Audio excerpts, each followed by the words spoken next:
Just while we set the stage up, I want to take a show of hands. You've had a couple of presentations. I just want to see for the room, how many of you are using AI on a daily basis for your work today? So pretty much everyone. So we're in the right place. And how many of you find that you gain significant productivity on a daily basis? Right. So we're in the right place. We also have some really good speakers today. So we're going to be talking about ecosystem strategy and the breakdown of the traditional funnel. I'm Saloni Thanki, AI transformation at Parry Digital. I work with private equity and VC clients on digital transformation specifically to do with AI. Background in technology change, financial services, media and telecoms, so enterprise level change with cloud, cybersecurity, and now AI. Going to hand over to some introductions with Claire and Lee. Great. Hi, everyone. I'm Claire. My background's a real mix of different industries, so publishing, travel, luxury retail, CPG. I've worked in different scaled businesses, so big, small, gone back to my startup roots at the moment, and I've also had my own business as well, and a mix of marketing and commercial and digital experience. So really happy to be here. I'm Lee, the dreaded title of growth specialist. It's almost bad as external consultant, right? I've spent the last few years coming into businesses where they're trying to go from one stage to another.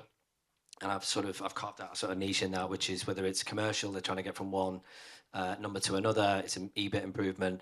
But I tend to drop into businesses when they're struggling, and usually it's growth under strain.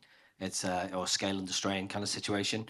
Prior to that, I was at Virgin for 6 years, where that was my first sort of foray into consumer-facing brands, which is like the ultimate consumer-facing brand. Working directly with Richard and the family for 3 years, and then doing a startup, but within Richard's group.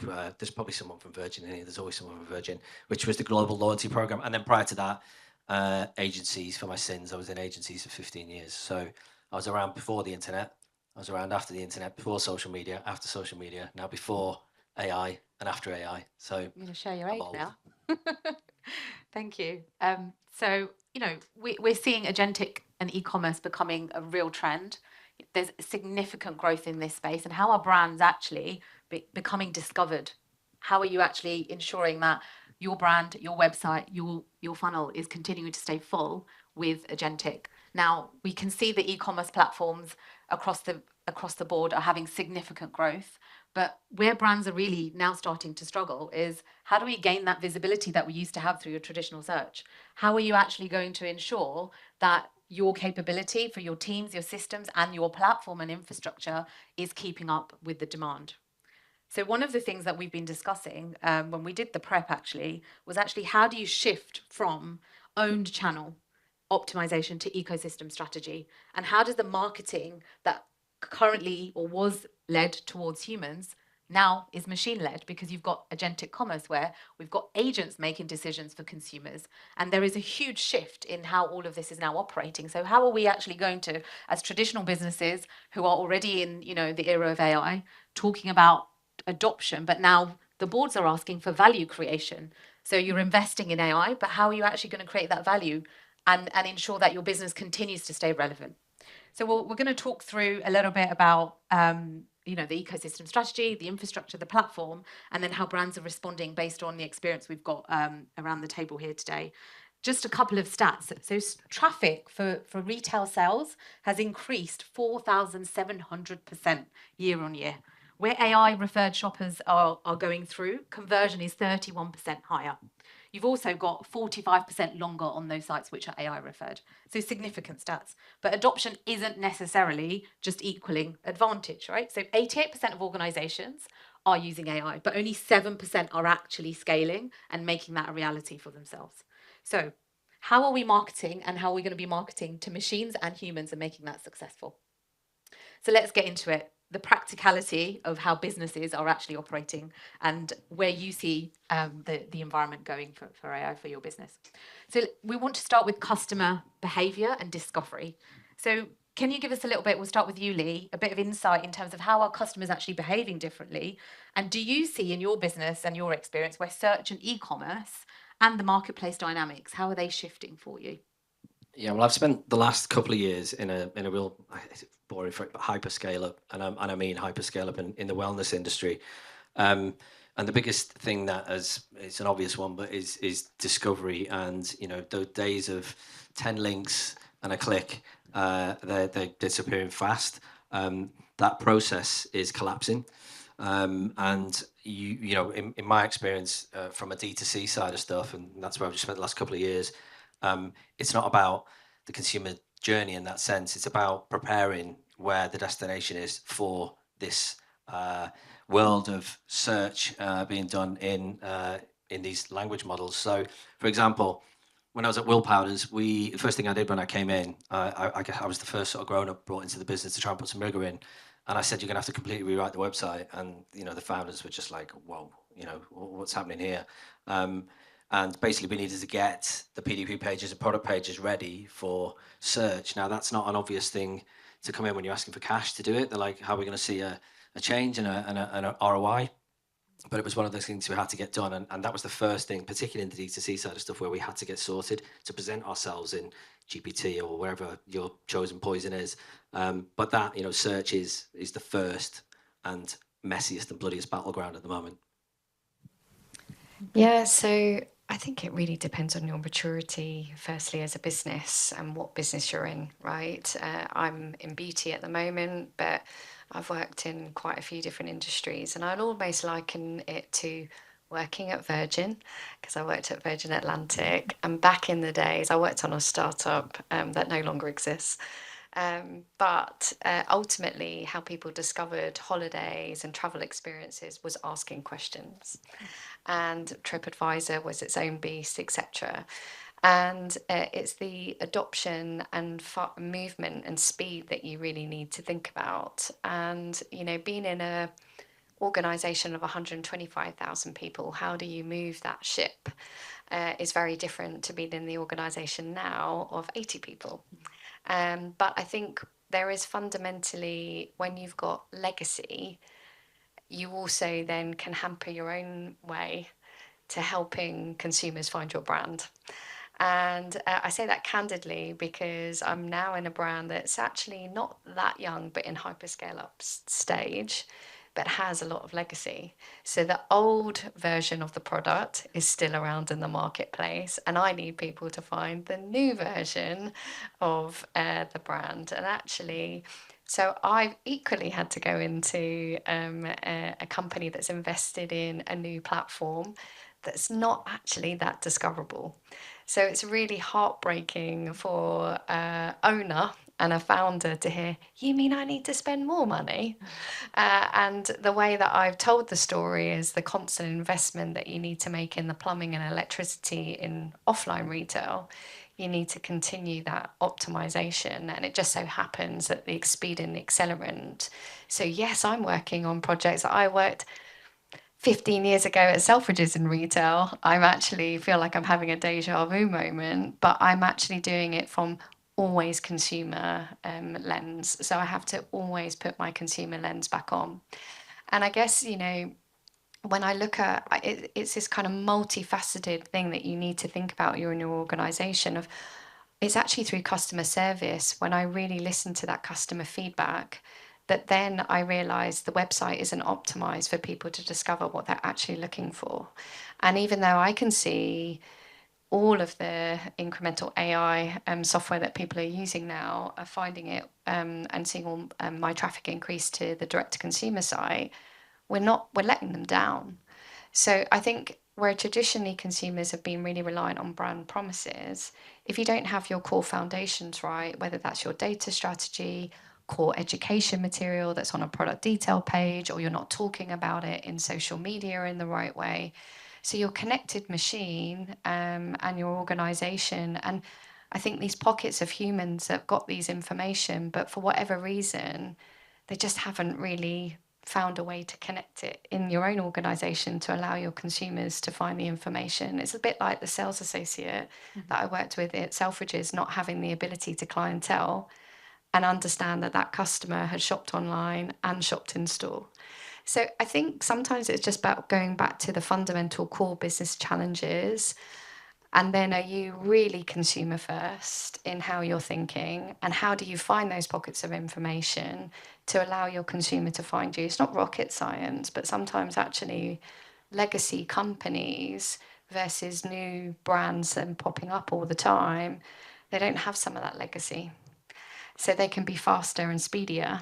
And then you've got that kind of counterpiece of, I'm not being fast enough to be able to provide my consumers what they're looking for. Absolutely. And just picking up on your point around data and products. So, for AI, data foundations are critical. Businesses need a really great data strategy as well as governance and, all of the guardrails that go along with it.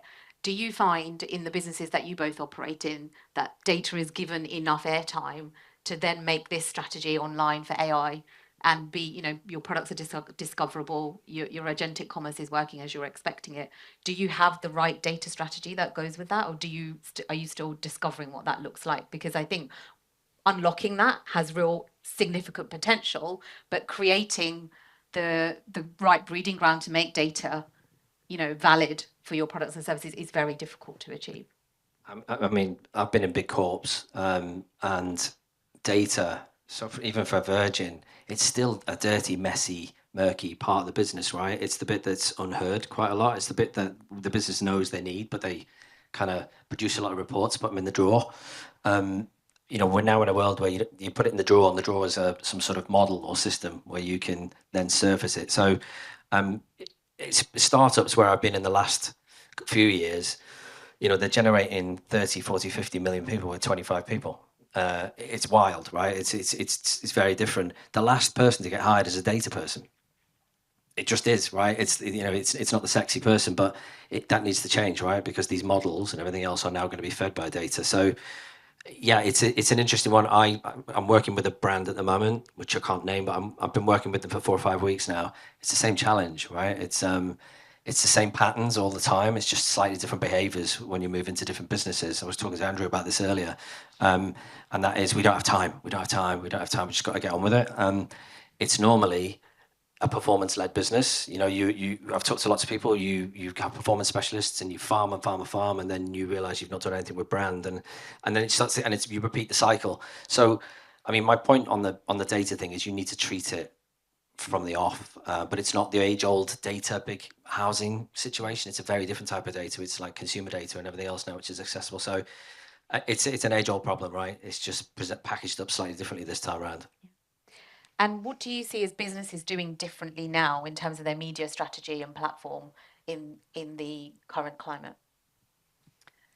Yeah, I think businesses are doing something. It's just whether they're doing everything in the right focus way. So I think it really depends on this kind of ecosystem of partners that you work with. Are they pushing you enough? Are they driving for the efficiencies? I think then it's around, do you have some core? And I really believe actually what we just heard around business challenges, some proof of concepts that you can then bring some scale. So when I was certainly working at Unilever, I just happened to be working in an area where people didn't really care about e-commerce content because they were a bit too worried about what the TV ad was. But I was able to run then for 9 markets an offshoring, program, I guess, of all of that PDP content and bring it to an offshoring location. I templatized everything, and then I was able to reduce all our creative costs for 50%. But it was also because it didn't have the heart and mind of some of the kind of areas where the human is really critical, right? As long as I could create my master, I could do the stuff that actually probably wasn't the best use of marketers' time. And I think it's about, within your company, are you aware of, and I would definitely go to the business challenges, pain points, and how can AI then help tackle some of those? And so a live example that I've got at the moment, I do have a customer service team that are sitting in Ireland, but I've got a scaled business in 25 countries. So we've definitely been trialing with AI bots, but then the fundamental data foundation of the right information and what the customers are asking it's failing to give the customer what they need. Mm-hmm. So it's quick that we've got the human intervention where we need it, but ultimately I've got an education team that know all this stuff. So I need to take out the education team and I need to plug it into the bots, and I need to train them accordingly to be able to help the customer service team. And then I can prove some of the efficiency and then relinquish some of the real pain points. And so, and data is another one. Actually, the whole team been, I haven't got the data, I can't make the decisions. So, yes, I can get the data, and actually, I can use a lot of apps to be able to do that. But then I want you to show me you're fundamentally learning something from that and doing something differently. So, I think it does come back to businesses asking the right questions and having some people, some grown ups in your organization, as well as some really young, really fantastic people that are probably just living and breathing this space, are the catalysts of change that we were just hearing about. And then when I take something like media, I am then expecting my agency to be much more efficient and effective with the time that they are using and working with me. And so I do have that kind of bound on them, and I do want them to show the value. And I remember saying to one agency 6 years ago, your your cost model is screwed in an AI creative world. And I've still got, at that agency were looking at me, and I was like, you cannot charge me the same when you are templatizing my business. I don't need some of the things that you've given me in the past. So I think it's also about the ecosystem of partners that you work with. Are they also moving with the speed and agility, and are they providing you with the contract that help you stronger as a business as well? So the healthy tension, I would say. Absolutely. And I think, competitive advantage you've described, how are you reducing your costs, challenging your agencies, ensuring that you've got the right platform and ecosystem that supports your journey for AI. How do you then, like Lee, would love to hear a bit more about like the competitive advantage side of things, and then link back into teams and roles. How does that change for your business? Yeah, for me, it's a difficult one. It's no one. It shouldn't be one person's role in the business to look after AI. It's the classic situation where somebody comes in and they're supposed to be the gatekeeper to it all. The business I've just been in and in at the minute, it is one person's job, which is a strange one. So the difficulty for me at the moment is with this funnel collapsing massively in marketing at the moment. A lot of this kind of intent and action kind of for a consumer is AI is getting right in the middle of that bit, right in the center of it all, and it's getting really, really messy. So it's really, really difficult at the moment. Marketing teams, certainly from where I was when I joined, I doubled the marketing team. There was one person and then there was two, and the agencies. All were proficient in AI, but it was in the classic sort of situation was creative. They were producing creative faster and everything else. And then what we were getting was lots of homogenized content back, and it was really difficult. So I am half and half. I'm in the fence. I'm fully embraced in AI, but I'm also got this kind of one foot in the camp of that authenticity and everything else. And how do you retain that authenticity when there's a lot of brands, it's in their pillars. When most of our brands have got a big pillar which talks about all being authentic, and this is the challenge we've got now. How do you keep that and maintain that within the teams? Yeah, and I think it's your edge, right? It's your brand brain. But your brand brain in collaboration now. I actually was just reflecting what I said. I sound like a horrible partner to my agencies. I'm really not, I promise. But I think you as an organisation need to have your stuff together. And there's so much, and again, it resonated with me. There's so much. It's only ever probably really your people and company that get in the way most of the time. And so if you really don't have your stuff together, so honestly, I am going back to real basics, and I put in a new creative workflow process. I am looking at every single workflow, and I am really trying to desperately unlock capacity within my teams, because in a team of 80, you really do need to scale up to the ambition that the owner of our company has. We absolutely, what's taken us to where we are now will not take us to the next stage. So therefore, I really do need to radicalize the kind of thinking. But I also know that foundations are not right. So I need 6 to 9 months to get some of the core foundations and workflows right. And then I know already 3 areas where I will scale quite dramatically and it will look quite differently. Because I think the natural answer that a lot of people have is I need another person to help me to do what I need resource. And I think then if you can show some use cases, and actually in many cases it often is a resource, but it's also about what the time your resource is spent on, and what are they doing, and how do you unlock capacity, and that capacity efficiency era I think we're still in. But then creating that use case and business case about how that person's then spending their time differently and creating value creation from that. And so if it's more front end demand creation stuff, I want my teams to be then with the consumer, generating more front end revenue in a profitable and sustainable way, not back end stuff that they really shouldn't be spending their time on. And that's the challenge when the foundations need to be steady. So foundations, I would say you've got to start there. To be able to scale it and really tackle some of the challenges. And just to build on that, Andrew touched on people as one of the biggest blockers, and I would echo that. It's there's a latent desire and hope that you can do it, but people tends to get in the way, and to expect AI to do the same shit faster is really short term. If you can start thinking about it, trying to connect discovery, decision making, commerce into your operations, and that's the change you're going to make internally in business. That's the difference you'll see. But the first protocol is you go, well, let's get this piece of tool in. It's going to make everything go a bit faster. Yes, you will see some incremental nudges in your quarter you're working in, but it's not the long-term solution. So people is a challenge, and we're here talking about hiring and whatnot, and it is critical to get the right people in it. And a lot of it's mindset. Don't be frightened if somebody's using AI. And I've been in interviews where I've gone, what are you using AI? And one of two things happens. Either they freak out and try to come up with a load of shit that they're not really using to try and impress you, or they say, no, don't use it. Whoa, it's not. And you think, well, the answer's actually in the middle, right? So people is a big, big thing for this.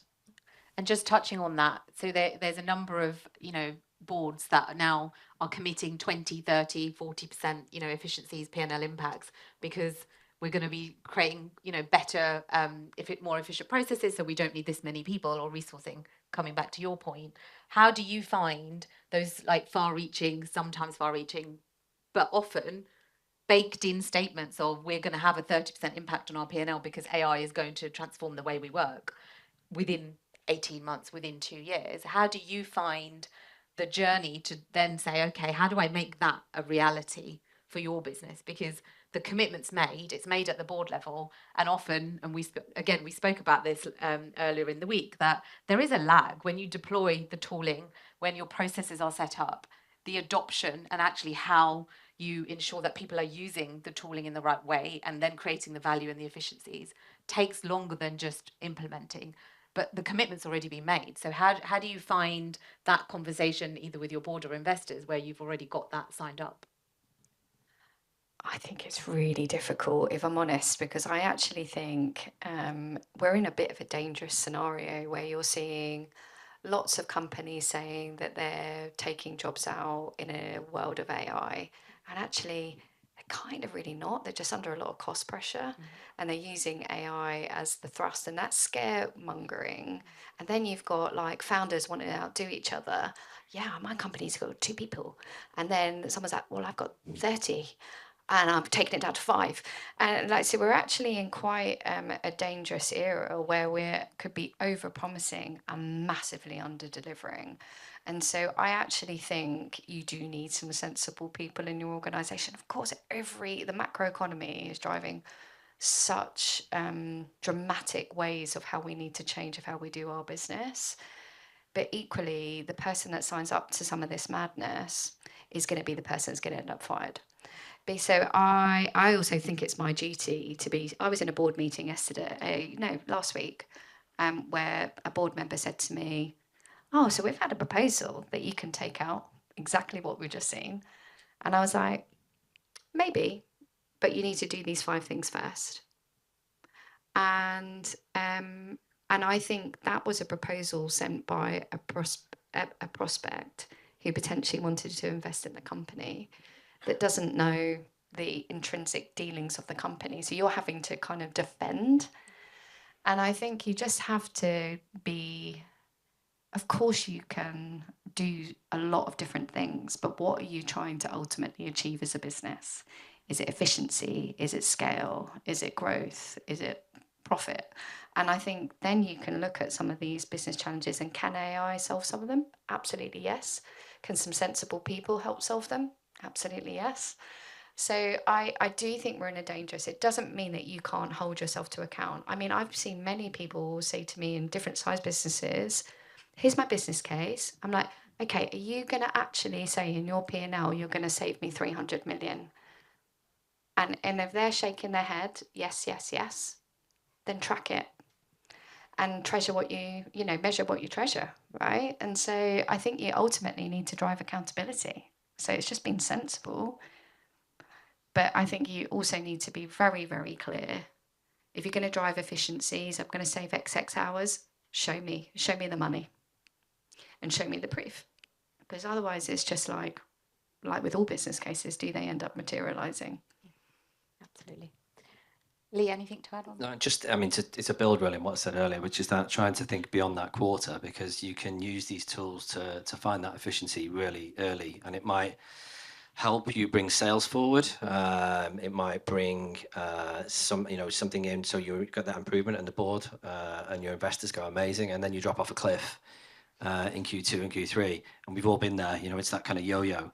And I think genuinely, I think now the businesses that are going to win with AI in the next 18 to 24 months, thinking about Andrew's presentation, are the businesses that move out of one-off tests for AI and fundamentally put it into the fabric of the business. And it doesn't necessarily have to be this real sexy creative layer. It can be the stuff, the belts, the things that Andrew talked about, which is the bit the board gets excited about, right? Because there's point improvement on EBIT. The board gets really excited, and everybody in the business is like, oh, that's boring as shit. But then the founders are going apeshit because they're like, yeah, this is amazing. And then everybody in the business gets really excited. So it's that kind of cyclical process, right? So I think it can do all the heavy lifting in the background. It can, but it still needs grown-ups in there. It still needs guidance. It still needs, agents. Agentics is something I'm dabbling in at the moment. It still terrifies me. I love this space, but it still terrifies me, right? Things like OpenClaw, and you hear all these stories. I follow Reddit subs on, what OpenClaw's doing and the shit it's getting up to. It's amazing, but it's also terrifying. Unleashing that on a business that you're responsible for. Good luck with that. So, find something, like Andrew said, those engines that you can do, which is going to have that fundamental improvement, which will then unlock the business's desire and appetite to get into the meatier, more fun, creative stuff. Brilliant. Thank you. So we're going to pause for some questions from the audience before I come back to you both for your key takeaways. So do we have any questions? Thank you. Do we have a mic or? Yeah, thank you. I was just thinking about, I think the red thread through a lot of the conversations is about people being the barrier. Do you think a lot of the insecurity is about their jobs going, like with automation, and how do you like overcome that to get them to be on the journey, especially when you're managing large teams? If they automate those processes, that might be their job gone. And so I just wondered how you navigate that. I'll pick up the first bit while I've got the mic. I mean, it's a tale as old as time, isn't it? It's what I was talking about.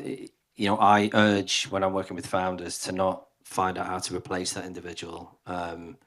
It's what can we do in the business that's additional if we had this person doing something else. But you might be expecting somebody, you brought in to do X. We find a way to streamline that process a little bit, and this is quite brutal. And then you try to deploy that person on Y, and it's really, really difficult, right? So it's a tough one. It's really tough. But I try to encourage teams I'm building out is to use the systems and tools, right? The only way you're going to learn is by using them, and create a safe environment to be able to do it. I'm not just talking technically and data-wise. I'm talking about that psychological safety net if somebody's doing it. So when you're hiring them and you got them, it's okay. I expect you to be in these tools doing them, because if you're not, I kind of want to know why. Not because I want you to, but just you need to. So I think it's partly down to the managers, partly down to the culture of the business, and partly down to hiring right. Yeah, not too much to add really, because everything that Lee said I would echo, but I do think creating the right conditions for people and creating it as that true learning curve, and I do think people also bringing personal examples where they feel it's almost their safe space. So I'm always saying about how mum hacks life, right? I've got to, because otherwise, or if I've used it for holiday planning, or, so I'll always use it in my personal space, because I'm trying to create the conditions for people to feel that it's a safe space in work. So that's one. I think secondly, you do need to create moments where people can learn and create a bit of the lovely Google moonshot thinking. So I've just done all my end of year reviews with all my team, and I've given them all a really big, hairy, scary goal that's related to AI transformation. And I'm like, I don't care if we get to the end of the year and you don't do it, but I want you to try. And this is my expectation in, 6 to 9 months, which is pretty hard for someone who's been a beauty therapist all their life. And actually, they're now leading the education platform. But if I'm going to create a new education platform, I then want all of her great brain in it so I can train therapists all around the world. And I'm only going to do that if I bring human and technology together. So I'm making people feel a little bit uncomfortable and stretching them, but it's giving them the conditions and space to be able to kind of thrive, but also have permission to fail as well. And just to add to that, from an enterprise or corporate perspective, like change and adoption is such a key part. Like AI is just another technology. Understanding how people are going to use it and then driving the hearts and minds side of deploying it is really critical for its success. For example, when we've been deploying in one of our current clients, is that the teams really have such a diverse mix. There's certain teams that are super expert, they just can't get enough of it, and other teams who are like, I have no idea, I don't even want to try. So you've got to understand which pockets of your business are at which part, and then meet them where they're at, rather than trying to say we're just going to do a wholesale set of training, or we're just going to expect you to just get on with it and then hope for the best. Like there's the KPIs, there's the engagement, there's the tracking, but it's really important to ensure that people understand the role that they play. And there's naturally going to be pockets that are just not up for it, and that's where gently addressing that, but then also having certain things which are mandatory, and ensuring that people understand the impact of what it's going to mean for them. Right. Okay. Any other questions in the audience? We've got one over there. Hi everyone, thank you.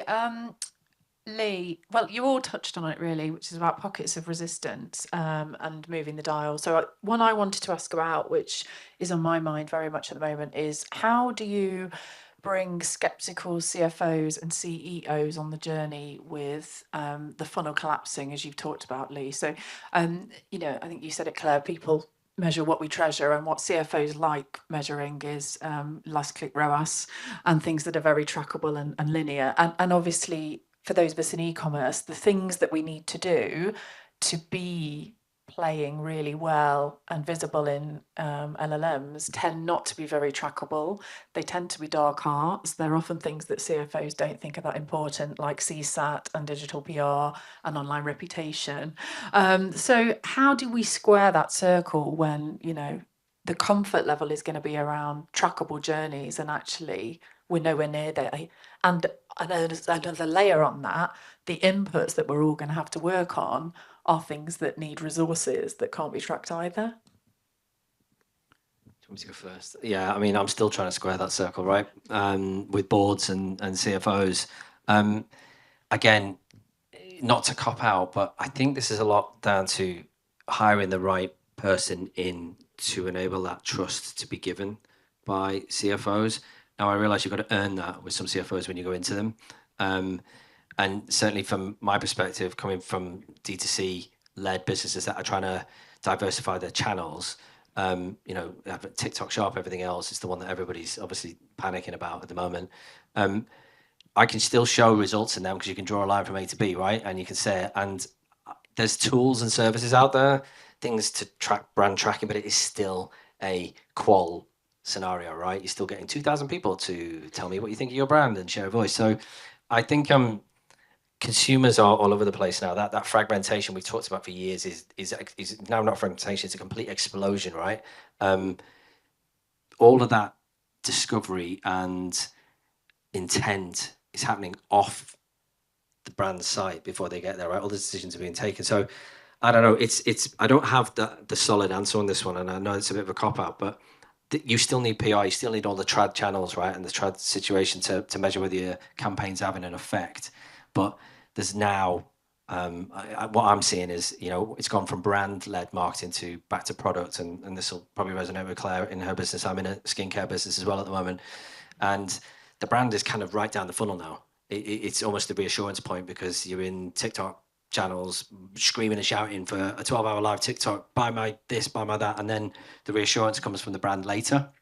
It's a complete flip on its head, right? CFOs are freaking out, and ultimately it's down to Mayor and all those kind of funky acronyms that we talk about and efficiency ratios and everything else, and it just takes time. I mean, I've had to build the trust with CFOs and say, you kind of got to trust me on this one, right? And then ensuring that the team have got their own objectives, but ultimately, and this is going to sound very boring, there's a spine of KPIs up the center of the business, right? It's really, really important because you see success in all these verticals, whether it's advocacy or whether it's paid or whatever else, and they come to the meetings and they go, I'm hitting all my targets, it's amazing. And then you go, but the fucking EBIT still, it's dropping, you know what I mean? So that's when the CFO freaks out. So, and it's usually a lack of a shared KPI.